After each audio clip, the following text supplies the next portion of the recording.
everybody. This is the Washington Informer Sports Team, also known as Win Sports. My name is Abdullah Konte, also known as Dullah Vision. And I'm here with our beat writer of Pro Sports and Commanders, Skylar Nelson. And we are, starting a new channel. So please like, subscribe. We'll be updating everybody with sports takes and what's happening with your favorite teams in the DMV area, from high school sports all the way to pro sports. We are obviously going to be focusing a lot on the Washington Commanders this year after how well they've done last year. We expect a lot of the same this year. We're going to be going and following them throughout the season. And we're trying to see if we can give you guys, daily/weekly updates on the team. We've been covering training camp. We obviously are not in New England covering the team this week, but we plan to be traveling with them for majority of the games this season. We just wanted to come out here and talk and discuss the team and talk about what we've been seeing while we've been out there. And, if you guys have any comments or anything like that, just feel free to, put them in our chat. We'll, look at them and maybe we'll discuss it when we do a review video after the game is over on Friday. First, Skylar, welcome. You've been covering the team and a part of this Washington Informer team this is your second season. Obviously last year was a great one, so we're glad that you're here for another season. And just wanted to discuss with you what you saw from the team or have been seeing from the team, as well as, what you saw today or, what we were following today with the team and their performance. And just kind of curious of what you've been seeing. Well, yeah. First of all, I want to say thank you for having me. I'm excited to, get this started and for us to grow on this platform. And I can't wait to see like what we come up with or see this season. But one of the biggest things that I've noticed in camp has been just the defense. Their domination has surged this season compared to last year. I mean, obviously last year it was great, but this year, you really see that extra push. You see, the defense, and you see what Joe Witt Jr. has really been building for this defense. You see like the backfield emerging. One of the biggest things is too, you see a lot of depth in the secondary too. So definitely exciting. What I love to see in these players is just, the leadership growing. You see that in cornerback Mikey Sanger still. You see it in Quan Martin. You see it a little bit in Will Harris. Maybe even Trey Amos, who's a rookie. You're seeing that emergence. And that's what I love as a challenge. And, I've always heard in my lifetime that defense wins games. So, to have that defense dominate, and I keep forgetting too that sometimes camp is kind of designed for the defense to kind of show out. So that's really like just seeing that them apply that pressure has been really good to see at camp.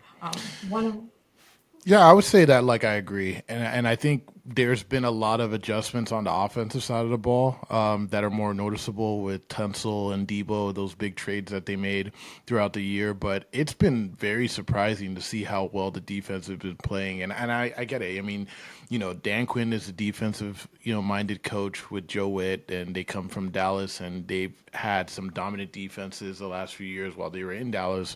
But it's been really surprising to see, and you can say with the lack of Terry being out there, Noah Brown hasn't played or practiced a bunch. That maybe that's one of the reasons why we're seeing more on the defensive side of the ball. But yeah, I mean, just like a lot of the big analysts have stated is that defenses are further along in training camp at this point, and that's every team, not just this team. So it's just been exciting because for a defense that struggled mightily in the beginning of the year last year, they got better every week. And also seeing Marshawn coming back to form, is he going to be able to be that dominant player, somebody that this defense is really going to be able to rely on. If he plays back to the form that he was playing back in New Orleans, this team can be really, really good. The biggest thing is that DBs have been night and day different than what they were a couple years ago. I mean, what's your thoughts about how practice went today, and just based upon what you've been seeing, what did you think about today's practice, and were you surprised by the outcome? I wouldn't say I'm surprised. I'm excited because, like we talked about before, the defense has kind of dominated camp in a way. It was great to hear that rookie, the first round pick, Josh Conley Jr., he had a really good day. It was also great to hear that Lermy Tunsil was also having a good push day. We want to hear that, especially since the hype around camp, especially with the O line, had started with the two of them. And I think, just hearing that today and being able to, see clips on Twitter or just see like little things that matters because the point of bringing Lermy here was for basically the offense to protect Jaden. We have to protect that rookie quarterback. So, well, the second year quarterback now. So it's basically been like this parade because there were a lot of complaints last year from fans, from analysts that, we got to protect Jaden more. The Commanders have to protect him more. So to bring in, not only to draft in the first round, a guy who can potentially do that, but then to also bring in a veteran to not only teach, but to execute that is definitely really important. And then to see that out here today against the Patriots, it brings sort of a little bit of a promise because, as we even talked about individually at camp, like I was always saying, like, I need the offense to just push, a little bit more. I mean, I understand there's Bobby Wagner out there, there's Frankie Louvu, Vaughn was in there a little bit, but at the same time, I was still looking for that push. And I think today they kind of really pushed it to the point where, analysts saw it, fans saw it. So I'm excited for that. And another big thing that I heard today that went really well, and I saw a couple practices back before they went to New England, was the Zach Ertz and Jaden Daniels connection is pretty good. And it was good last year, but I feel like this year it's gotten even better. Jaden has a fitting and he's more comfortable in that. And, I've even heard Zach say that, Jaden is just really lucky to have that back this year. And I think, it's going to be really stronger. They got to kind of feel it out last year. And this year we get to kind of see it unfold, and it's good. Yeah, look, I mean, I agree with you. I mean, I think there's two things that I think that I left practices last week thinking was one, I was surprised that the D line has been kind of winning more of the trench battle against the O line because the O line has been revamped. And granted, they're missing Sam Cosmi and now Coleman's hurt and stuff like that. But at the end of the day, like we said, defenses are probably a little bit ahead. And this is kind of goes back to a couple years ago when I was watching the O line and the D line, and the O line was struggling mightily, and I was like, well, maybe it's because the D line's so good, but actually, it just was that the O line was not so great. I think this is kind of a little bit the opposite. I think the O line is just finding their way, and I think today kind of proved that. I mean, from what we heard, Tunsil was really, really good today. Connerly is really, showing promise. And if you can get those tackles to be where they need to be and get Coleman and Cosme back, and you have, Wiley and Allegretti as people who are backups, who were starters last year now as backups, that's a whole revamped O-line. So, if they can really embrace that O-line and protect Jaden, I mean, look, Jaden's been balling, and that's something that hasn't changed from last year.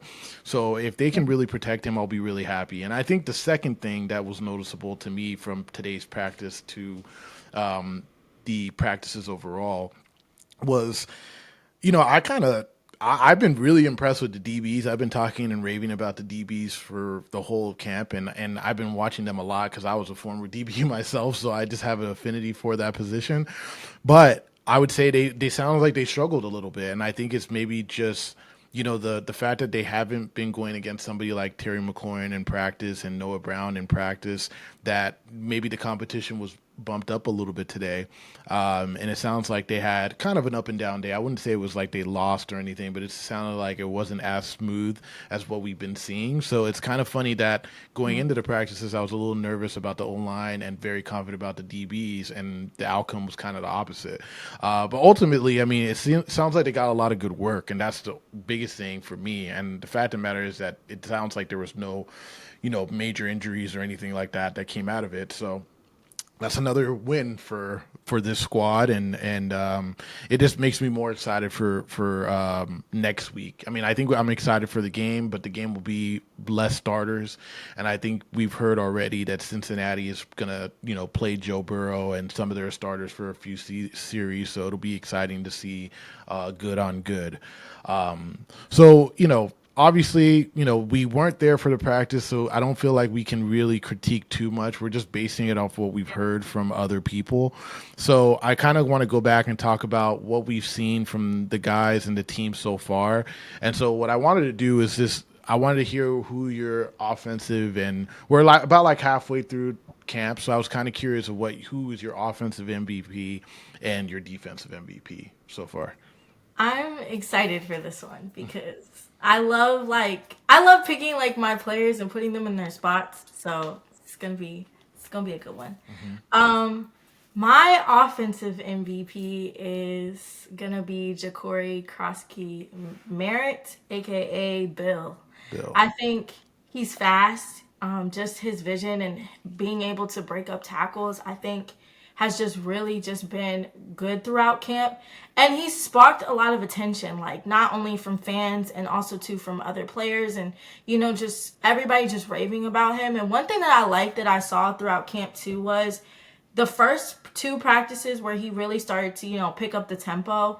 One thing that I noticed was Dan Quinn and Cliff were like, okay, we're gonna, bring in Cosmere Allen to do some reps because we don't want him to get overhyped. One thing that I love about Dan Quinn's philosophy is like nothing is given, everything is earned.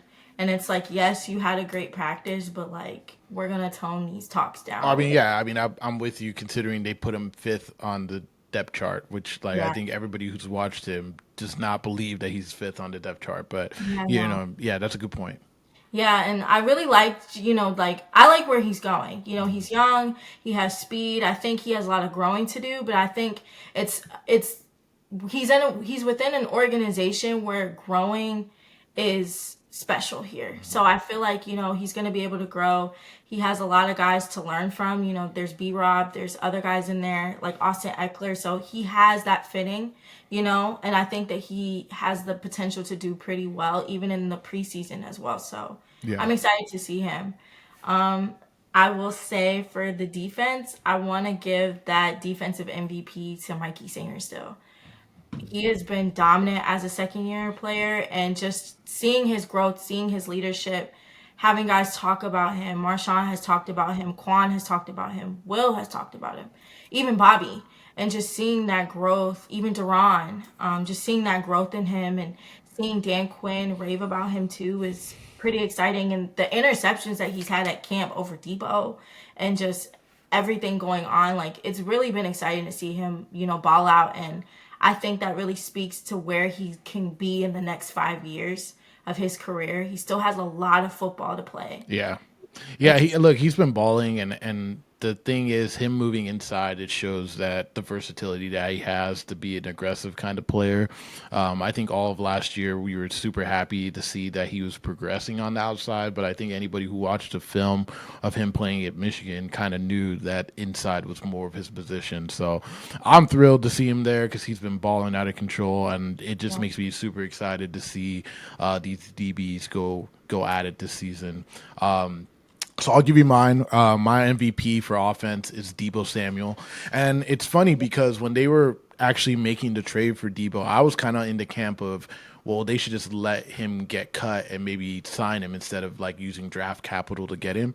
So I wasn't so sure if they should use a fifth rounder on him. And then I went back and watched this film when he got traded, and I was like, oh wow, he's much more of a receiver than just a gadget guy. Because when you see him, you think he's just more of a gadget player. But when he's been out here, I mean, he has been the guy. It's been the only positive of McLaurin not being out there is the fact that him and Jaden have been able to build a connection, and it's been surprising how many deep passes we've seen him catch. And it's like every time, like when I see the ball going his way, I'm like, oh, he's catching it. Like there's no hesitation. With anybody else has been out there, there's been some hesitation. Like, oh, is he gonna catch it? He's gonna catch it. When I see Debo out there going, I'm like, oh, he's catching that, and he has been. He's been balling. So it makes me very excited to see him. You know what I mean? I've become even more of a fan of his play, and can't wait to see him in this offense. And then my defensive MVP is one that probably not a lot of people would pick, but I'm picking Bobby Wagner, and it's mainly just because I'm just so impressed for a guy at his age and for how many years he's been playing in this league. he's still making plays. He's still balling. He's still all over the place, and he's also just that leader that this team needs. Like, God forbid there any injuries come, that would be a guy that would be one that would be pretty detrimental to the defense if he was ever to not be here. So, it's just exciting. It makes me very excited. I just think that he, maybe it's less about him being MVP, but just that captain vibe and wearing the C on his chest. So I've just been really impressed with him and just can't wait to see, what he does this season as well. So then my next category or next thing I wanted to talk about is underrated players, just people who don't get as much shine and who have had a pretty good camp, and people maybe haven't been hearing about them as much. So I'd like to see, if you have an underrated player for offense and defense. Okay, so I'm gonna say my underrated player for offense. Maybe a lot of people aren't gonna pick him, but I am. It's gonna have to be Luke McCaffrey. Okay. A lot of people, I've heard mixed things about Luke McCaffrey, but I've been able to see a lot of progress in person, and just being able to hear his story and then also hear that it's not just about his last name. Hmm. I think that's what a lot of people keep tying it to, and people are like, oh, he's not like his brother. I don't expect that from him. Hmm. I really don't.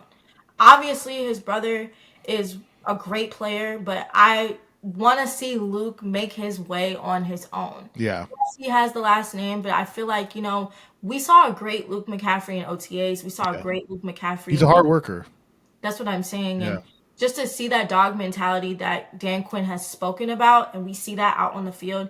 Yes, he's had drop balls in practice. A lot of players do.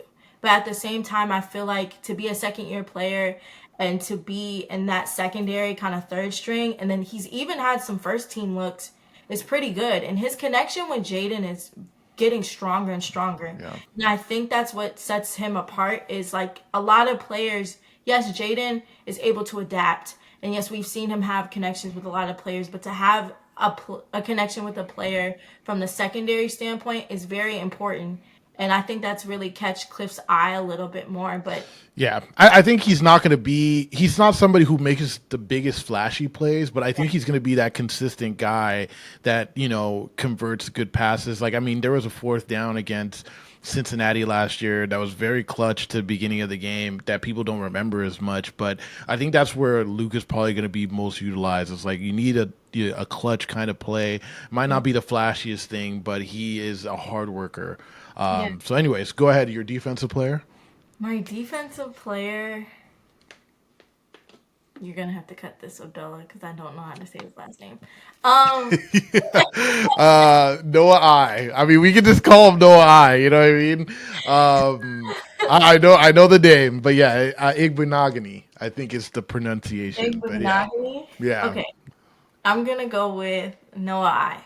Okay. And one of the reasons why is because he was here last year. I felt like he had kind of like a quiet season, but I do feel like he was there and he was beneficial in some areas. But I think this year, from what I've seen in practice, just the connection that he's been able to have, with Mikey and with Quan and with Will, I feel like that really sets the defense apart. And I feel like just that four-man type of connection has really what's been building that momentum for the D-backs at camp. And I think, he's definitely somebody to definitely emerge this year, and they're gonna need him out there. He's been playing so well. I mean, he would be like, I'm gonna pick two different people, but he is probably my underrated player of the whole camp. I just think that, they brought in people like Trey Amos, they brought in Jonathan Jones, they brought in some other people that are new to the team.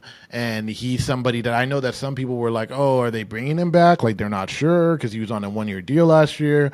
And I was really happy they did because I thought he played pretty well last year too. But he's been playing very aggressively and just there's a new energy with him, which I'm just very excited about. And people forget he was a first round pick at one point. So, but he is a talented player. So yeah, my underrated players. Number one is on offense is Zach Ertz, and I don't have to say much about it. It's just the guy is just reliable, Mr. Reliable. As you saw in practice today in New England, as we've seen all camp, like when you need a third down, when you need a conversion, like Jaden finds him, and there's a reason why. I mean, Zach said the other day in an interview that Jaden doesn't like when he takes the rest days, and I can understand why. I mean, if that's your safety blanket, a tight end is usually someone's safety blanket when they're good, and Zach is that. He's just been somebody who's been very reliable and one that like if we need, just like I was talking about the Luke McCaffrey thing, if you need a really clutch play and somebody who's going to really convert like a 3rd down and 4 or something like that, like, I mean, if I'm a defensive minded person, I'm watching Zach Ertz when I'm playing against the Commanders every time. So he's just been, Mr. Reliable. And then my other one is Quan Martin. I think that Quan Martin, you could argue he could have been my defensive MVP as well. He's had as good a spring as anyone, or excuse me, as good of a training camp as anybody. And I think he just is not somebody that's talked about a lot. I mean, a lot of the picks that you're talking about that occurred, even the ones that Mikey had, were from deflections, and a lot of those deflections were from Quan Martin. So, Yeah. we know that last year he was playing with, I think, he had 2 shoulder injuries. I can't remember exactly what shoulder injuries they were, but it's one of these things where a full healthy player. I mean, if he was playing like that, I mean, he had a good picks against Atlanta, and he had the pick 6 against Detroit. So if he was doing that with 2 shoulder injuries, like, just seeing what he could do if he's fully healthy is going to be amazing. So that's my pick for underrated players. So and so basically we've seen a lot of these guys, and I think now we're just so excited to see them play against somebody. Like, we just want to see real football, and I think they got a little bit more of that today, but even today they weren't tackling. So I think this preseason game gives us a lot of, excitement to see real football being played. And that being said, I mean, there's a few players that I'm excited to see. So I'm curious, when it comes to it, do you have a player on offense and defense that you're like excited to see for one reason or another? Yes. So on offense, I'm excited to see Josh Connerly Jr., our first round pick. What I like about him is like, yes, I feel like in camp too, he's also been observing. He's Yeah. been very observant, Yeah. and he's a quick learner, and I think that's gonna go far, especially to learning, like I told you before, like learning from a guy like Laramie Tunsil is gonna be special. We've seen what Laramie can do on other teams. We've seen how he plays. Just being able to just give that push and to protect Jaden is gonna be really important. And just seeing that connection, like Jaden knows what it's like to be a rookie. So, just him having that connection with Josh and just understanding the layout of the offense, I think is gonna go pretty well. And to hear that he had a good practice today, I'm excited to see what that's going to look like in that preseason game. Yeah. Yeah. No, I mean, I agree. And I think that, like, there was a lot of talk about how good has he been, throughout this camp. I think people are very critical early on. And it's funny because we hear a lot of things from people who aren't even there, that are criticizing how well he's doing. And I think it's really hard to tell. I mean, I think offensive line analysis is probably one of the hardest things to do early on, especially without pads and stuff like that. And if they can't cut block, all of that. So we should be able to get a real look at Josh Connerly. And the fact that he did well today is extremely exciting, because if you really have another amazing tackle opposite of Laramie Tunsil, it's just going to be really exciting to see. But anyways, who's your defensive player that you're most excited to see? Um, my defensive player would definitely have to be. Well, we don't know if he's going to be playing or not, but if he does play, I'm going to be excited to see Trey Amos for Yeah. sure. And when you say you don't know if he's going to play, it's mainly just because technically he's a starter, but Exactly. and they said they're probably not going to play starters, but he's also a rookie, so we don't really know if he's Yeah. playing or not. But he is somebody who's going to be very intriguing to watch. It's hard to tell because like you said before, he is a rookie and we've seen him kind of in that first team string, and then we also kind of, well, I heard today too that he was in that first and second team string. So that's why I'm saying, like, we may not see him on Friday, but also at the same time it would be low key smart to play him because he is a rookie. I would play him if it was up to me. I would play him because I just think that, one, he hasn't had any real game action, and I just want to see him. Maybe it's just me personally. I want to see him, but like, I just feel like if it was me, I'd play him. But Yeah. okay. Well, I have a couple of on my plate as well that I really want to see also, and my first one is since we assume Zach Ertz isn't going to play, I want to see Sinnott. I mean, I want to see Ben Sinnott play because he made some plays in OTAs that I was really like. There was one day he was balling out there, and I was like, wow, like, is this the year? Is this when Sinnott kind of, charges through? And I think the biggest problem right now is he's behind Zach Ertz, and then John Bates, who's a really good blocking tight end, he's behind him as well. But I think he has a lot more downfield ability than I'm giving him credit for. Because in the film, watching him in college, he did catch a lot of downfield passes. But my biggest gripe last year was that we just never saw him running real routes downfield. But at the same time, Ertz was in the game majority of the time, so we really didn't get an opportunity to. So personally, to me, I'd love to see Sinnott play. I think would surprise a lot of people once he gets this opportunity. So, that's one of the people that I really am going to be watching and hoping that, kind of has a really good game. And then the second person that I would like to watch is Tyler Owens on defense. And it's mainly because Tyler Owens is an athletic freak. I mean, the guy is huge, long, he can move, he's quick. And obviously he was amazing in special teams last year, but I want to see him as an actual safety. I want to see him doing safety reps and seeing if he can actually be somebody that they utilize, later on. Because, last year they had Jeremy Chin, who was somebody who was good with covering tight ends, having that big body. So it would be nice to be able to bring somebody like Tyler Owens. I know they have Percy Butler, but Tyler Owens is just a more physical presence that I would love to see be utilized on this defense. So that's who I'm looking for. But yeah, I mean, outside of that, we're just looking for a good game and no injuries, a good game. Obviously, I want to see Bill play because, I'm a Lobo, he's a Lobo, that's my alma mater. So, I'm definitely excited to see him play. And I just think that he brings the explosiveness to that running back field. And one thing I want to say before, we kind of wrap things up is that we haven't talked much about Jaden. And Yeah. I think that a lot of people are talking about a sophomore slump. What I would say is I've watched this film from when he started at Arizona State all the way to LSU, all the way to here, and he gets better every season. Every year he's gotten much better, and I'm still like he still looks incredible to me. And I just think that I would still be betting on the fact that he's going to have a better year this year. If they can protect him, which I think they will, and if they need Terry back. That's another thing that we didn't talk about. They need Terry back. It's very apparent that, like, yeah, sure, this discussion of how much he's worth is fair and accurate, but if you really want to win, you're going to need him because it's definitely clear that they're lacking a little bit at the receiver end. They have some good pieces and some good depth. They need a dynamic player, and I think Debo will do that, and I think getting Noah Brown will help, but they really need Terry back as well. So Yeah.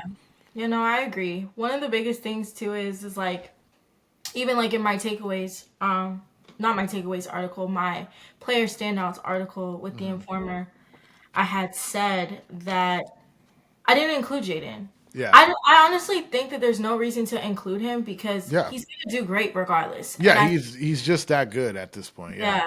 And a lot of people are like, oh, but like, what about Jaden? Jaden has looked good every day of Yeah, camp. he really has. Like it's Like, kind of nuts, and it's like it's one of these things where like people could think that we're drinking the Kool-Aid.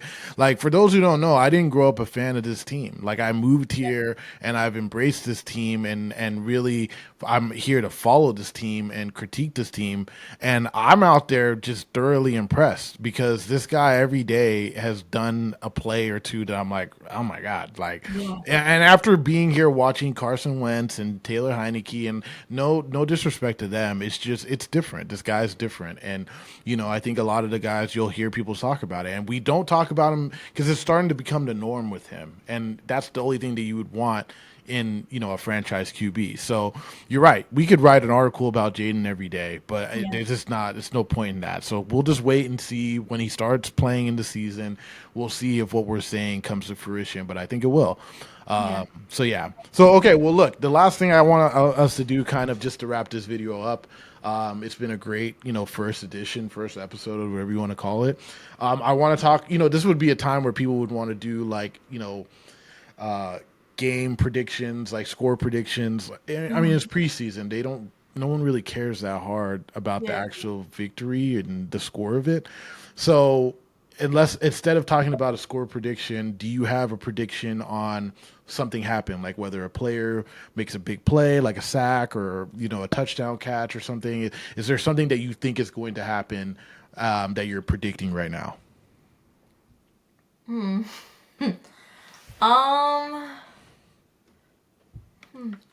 Put you on the spot.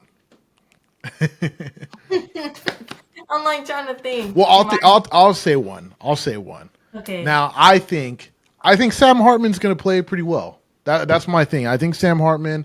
I've been pretty impressed with Sam Hartman. I know that we don't talk much about backup quarterbacks overall, but I think Sam Hartman might have a decent game, and I'm excited to see people like Ja'Cory Brooks play. Some of these guys who Ja'Cory Brooks has had an up and down spring, or Yeah, excuse me, yeah. training camp. I keep saying spring. Yeah. But yeah, like he's had an up and down training camp, but I actually think there's potential there. I really do. And so I'd like to see some Sam Hartman I think Sam Hartman to Ja'Cory Brooks for a touchdown is my prediction. I was gonna say Sam Hartman to Jalen Lane. We didn't talk about Jalen, and that We kid did. is, yeah, I that, like Jalen Lane because and this is I like where, Jalen, yeah. but I honestly, but see, here's the thing: if you take the three rookies that we've been talking about, Hmm. Bill, Jalen, and then Ja'Cory, Hmm. and you kind of like we've been putting them all in the same Yeah. category for the last week and a half. Yeah. Like for me, obviously the last couple of practices, Ja'Cory wasn't his best. He Hmm. had a couple drop Hmm. practices and route runnings, and on top of that too, he wasn't like the star guy. Like Yeah. the tight coverage was getting to him. But Hmm. Jalen, Jalen's been balling. Yeah, Jalen had that one practice that mm-hmm. he just seemed unguardable. Yeah, And, he's somebody that it's I think this is the better problem to have where there's too many people to talk about, but I wouldn't be surprised if Jalen Lane had a amazing game too, because he has been all these rookies, and this is the thing, every year we always get excited about rookies because they're the new people, the new kids on the block. yeah, So obviously you got to take that with a grain of salt, but I feel like Jalen Lane has been very, very impressive. Like if you had to say that who is that underrated rookie that's going to be like a household name in like 3 years, I would say Jalen Lane would be that guy. I mean, I think that Amos already is one that people are already like kind of counting as could be a top tiered corner. But like somebody who's just not talked about as much, Jalen Lane has been incredible. So, anyways, these are all good observations, I think, and I think, for the most part, this is kind of one of the things that we want to do is continue to talk about the team, and we're just fanatics and super excited. It's been fun covering them, and we just can't wait for the season to start. So, if you guys like our content, you like what we're up to, and I mean, a lot of you guys follow us, whether it's on Twitter or Instagram. Feel free to follow our Win Sports YouTube account. We're gonna have a website that's coming up soon where we'll have photo galleries and articles and all of that. We're basically revamping a lot of things, and we're gonna give you the best coverage we can. We appreciate all the people and the support. So if you like this, like, subscribe. It's free to subscribe. Just press the button. That's all you got to do, right? But yeah, I just want to say thank you all. Thank you to my co-host Skylar Nelson, and we'll be signing out always, from here. All right. always a pleasure. All right. See ya.